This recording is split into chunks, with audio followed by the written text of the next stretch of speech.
Alright, Assalamualaikum warahmatullahi wabarakatuh, saudara sekalian. Sekejap, saya betulkan ni, okay. Alright. Kita nak mulakan pada malam ini satu topik yang panas yang dibicarakan selama ini, sebab ada di kebelakangan ini ada juga kes-kes ataupun mereka-mereka yang mengatakan intermittent fasting ni dah ketinggalan zaman. Jadi malam ni sama ada statement tu betul atau tidak, kita nak mula pertikaikan, dan saya mengharapkan anda dalam keadaan minda yang terbuka. Faham tak maksudnya terbuka? Jangan close. Sama ada anda pengikut tegar intermittent fasting atau tidak, itu tidak menjadi hal, asalkan kita belajar. Boleh apa yang betul, apa yang tidak. Baik, kita mulakan dengan satu mukadimah mengatakan tidak ada satu diet di dunia ini yang boleh disesuaikan kepada semua manusia. 7.5 bilion rakyat di dunia ini.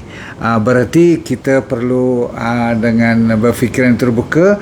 Ada kebaikannya setengah jenis diet yang disebut, sama ada terlalu banyak lah kalau nak disebutkan, tapi yang popular sekarang ialah contohnya seperti low fat, high carb ataupun high carb low fat.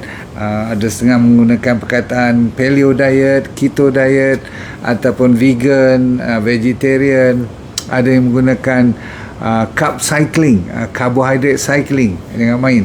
Ada yang menggunakan konsep calorie restriction, ataupun yang paling popular sekarang yang saya sebut pada malam ni ialah intermittent fasting. Okay, itu nama yang digunakan. Sebenarnya ada beberapa yang boleh kita bahagikan kepada tiga secara amnya. Satu dipanggil diet restriction. Maksudnya kita kontrol diet. Diet ni maksudnya dia nak ambil karbohidrat lebih ke, fat lebih ke, ataupun protein lebih, ataupun yang mana kurang. Itu dimasukkan dengan diet. Apa jenis makro makanan-makanan yang terdiri pada karbohidrat, fat dan protein tu, mana banyak, mana sikit, mana yang sikit. Itu satu style. Okey, nombor dua ialah mereka yang mengontrol kalori. Maksudnya katakan dia nak makan kurang daripada kebiasaan dia ambil katakan 3,000, sekarang dia cuma nak ambil 2,000. Ataupun perempuan selalu ambil 2,100, sekarang cuma nak ambil 1,500 kalori. Jadi dia hitung kalori, berapa banyak, berapa tingginya tenaga dalam makanan tu. Itu nombor dua. Nombor tiga ialah yang bila saya maksudkan dengan intermittent fasting semua ni, dia dalam kurungan ataupun dalam konsep yang dinamakan time restriction. Maksudnya you control masa, waktu, jumlah, berapa minit, berapa jam yang boleh anda makan. Maksudnya kalau puasa kan yang famous 16 jam, jadi you kena makan cuma dalam 8 jam. Kalau you buat yang sampai 20 jam, you cuma boleh makan 4 jam. Jadi jendela makan tu you control. Itu nombor 3. Di malam ni kita akan fokus kepada tiga-tiga sekali, tetapi yang lebih ditekankan adakah betul dia fashion jenis diet ni dia ikut season. Tahu season tak? Dia ikut dia punya musim. 10-20 tahun orang gila dulu makan daging aja, paleo tu. Okey, makan, lepas tu dah jadi tak berapa laku pula, maksudnya dah kurang.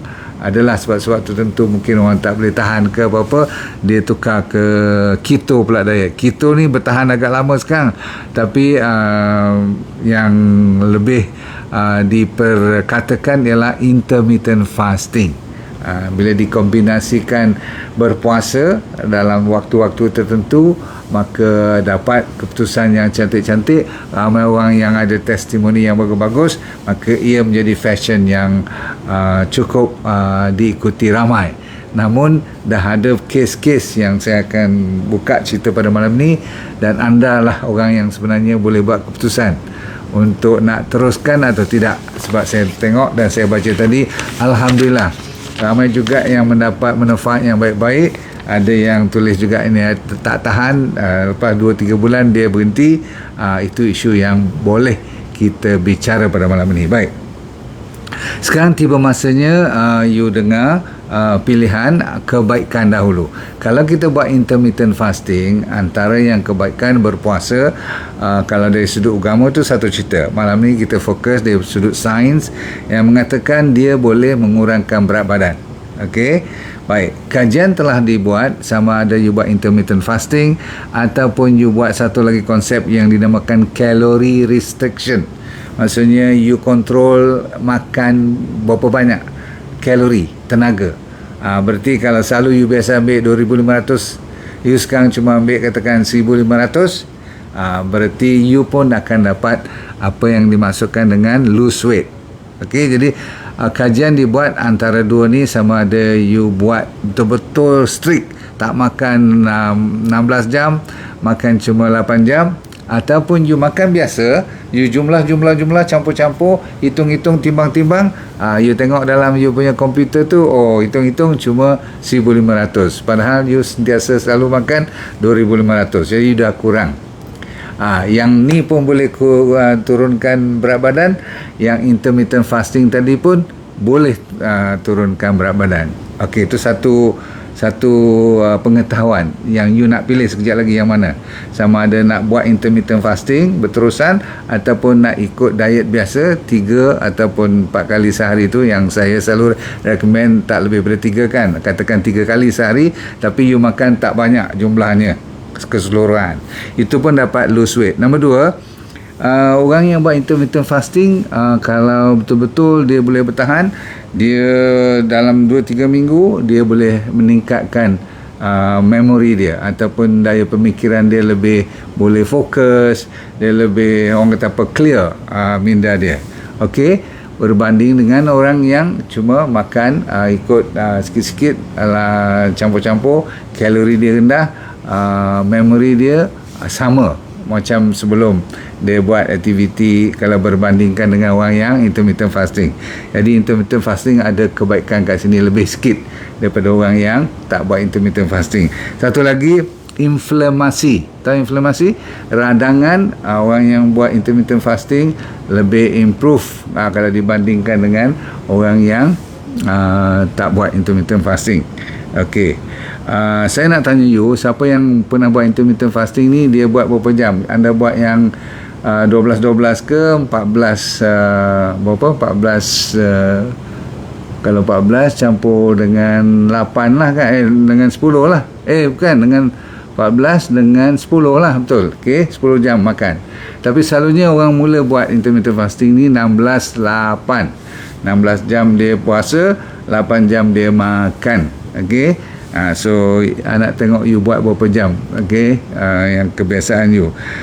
Lepas tu orang yang buat intermittent fasting juga, untungnya selain daripada mengurangkan radangan dalam badan, dia juga mengurangkan rasa lapar. Mula-mula je 3-4 hari pertama dia rasa lapar, lepas tu dia tak rasa lapar lagi. Okey, dan tidurnya akan lebih nyenyak, lebih bagus, dan dia juga berkurangan masalah kempunan nak makan.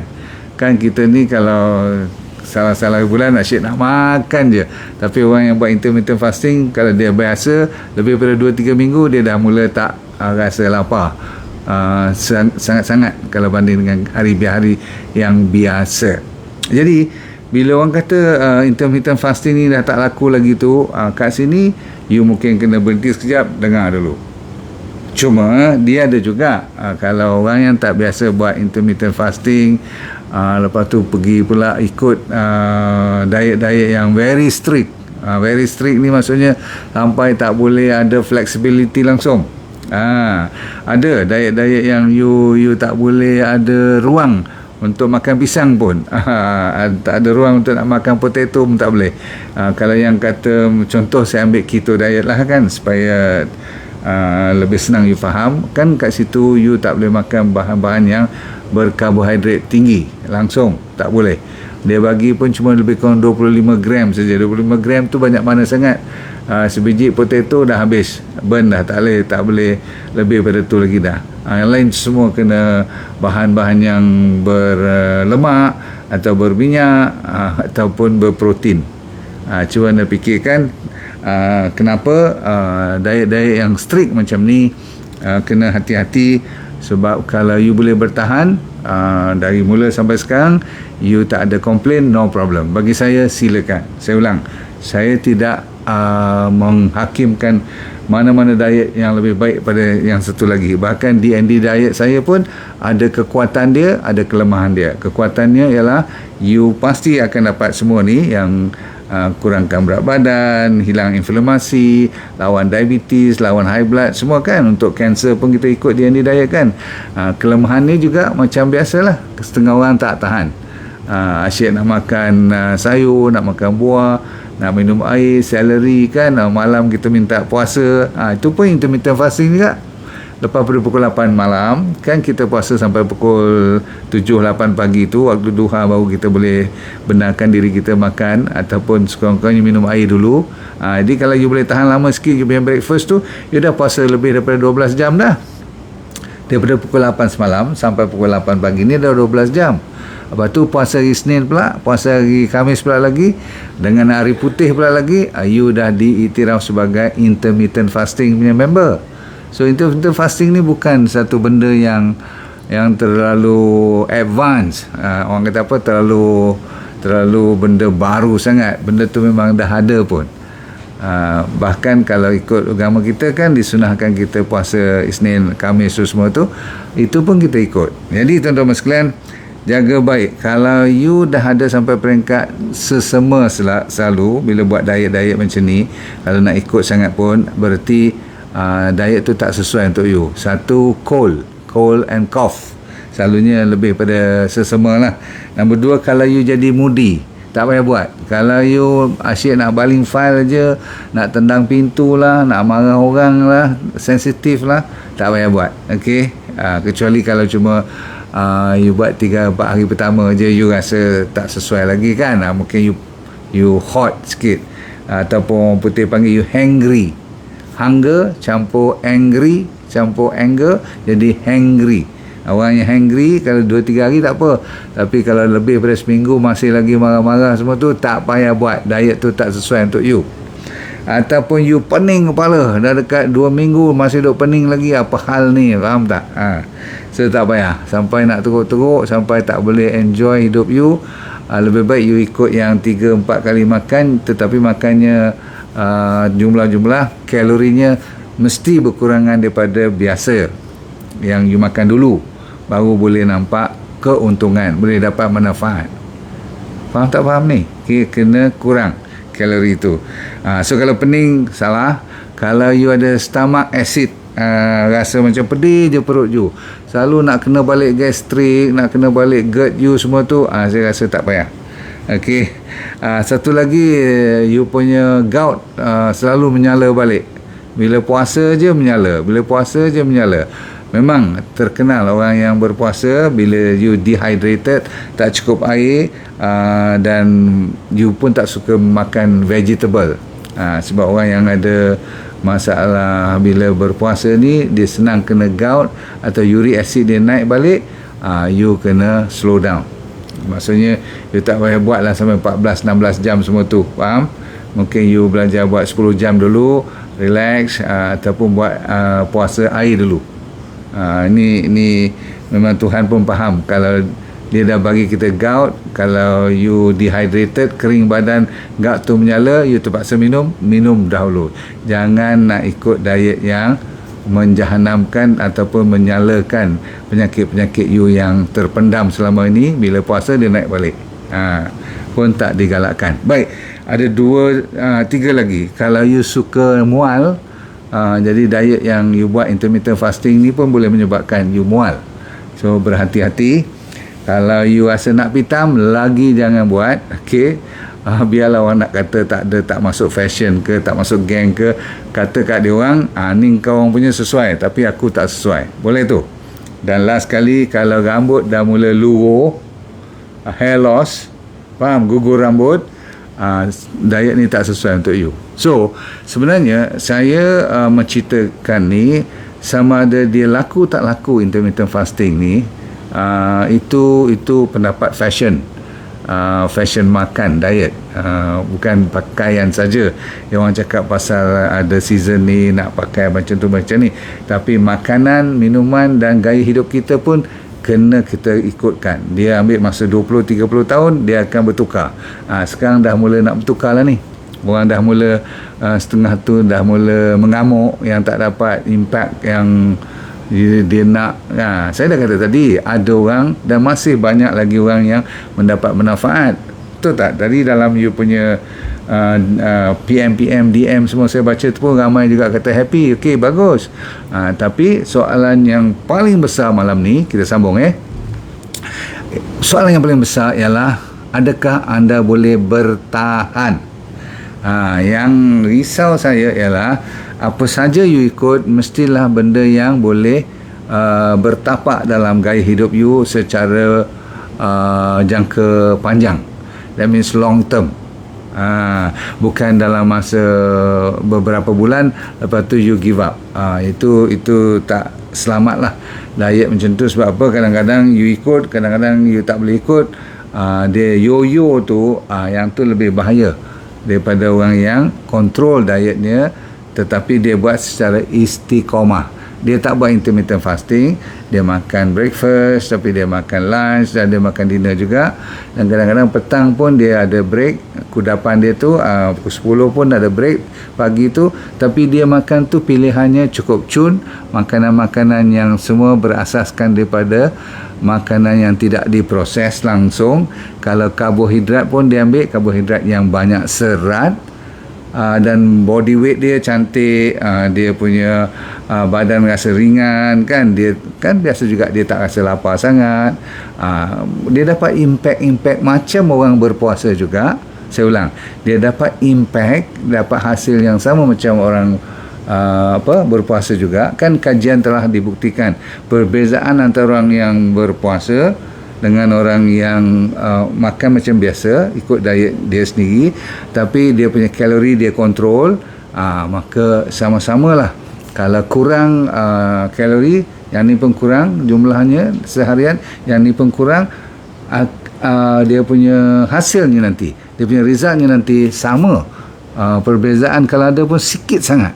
Jadi sebab tu anda boleh buat pilihan sekarang. Okey, namun kalau untuk mereka yang ikut D&D diet, you pastinya tak boleh ambil gula lah. Yang tu saya tak kira lah you masuk diet mana pun, asalkan gula you tolak ke tepi, selamat. Okey, terutama sekali gula yang tak nampak. Bukan gula nampak tu memang you tak ambil kan. Gula tak nampak ni, roti kan, mi, bihun, semua tu lah. Okey, jadi balik kepada cerita penutup pada malam ni, apa you nak buat kalau you nak ataupun malam ni saya tanya you nak pilih yang mana? Okey, jawapannya ialah pilih diet yang pastinya satu, tidak ada gula, okey, tak digalakkan.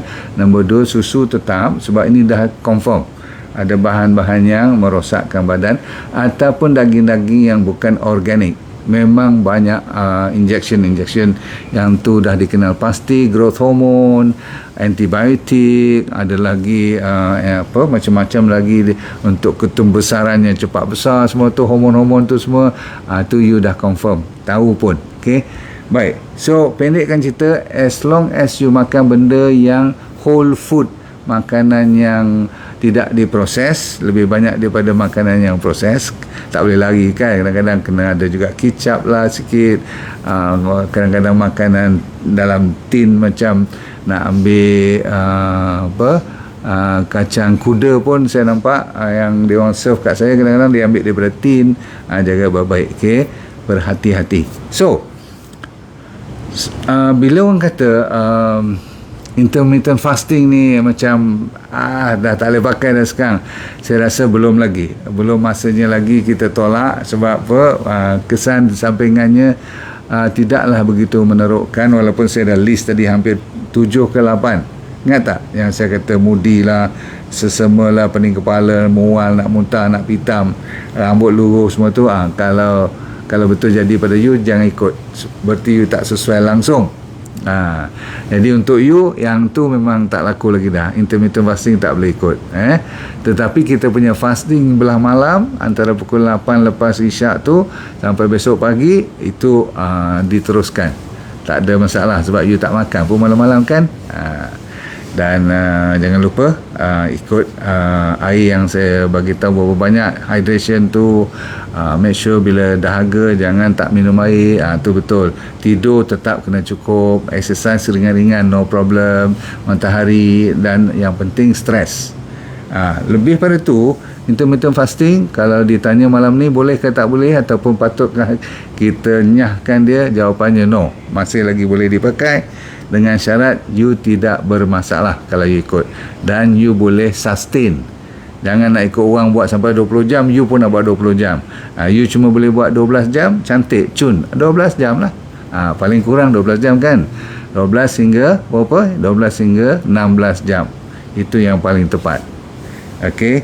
Lain pada tu, pilih makanan-makanan yang saya selalu kata yang banyak orang panggil apa, serat ya, dan selalunya yang organik lah kalau boleh, yang datang daripada tanah. Okey. So sayur-sayuran dan buah-buahan merupakan masih lagi top.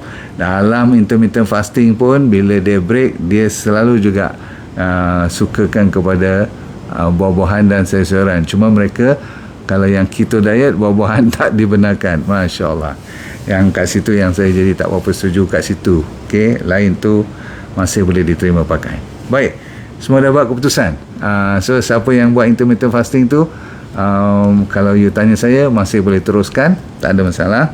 Tapi jangan lupa kepada DND Diet punya strategi, 2 kali seminggu dibenarkan you makan benda-benda yang berprotein. Maksudnya ikan, telur kan, daging-daging yang organik, silakan.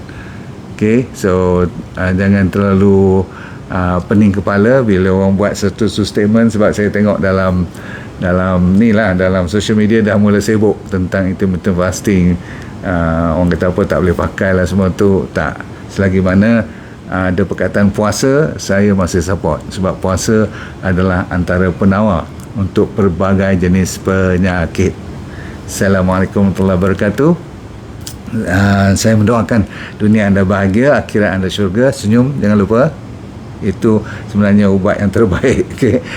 Dan yang penting sekali, let go and feel good all the time. Assalamualaikum warahmatullahi wabarakatuh. Bye.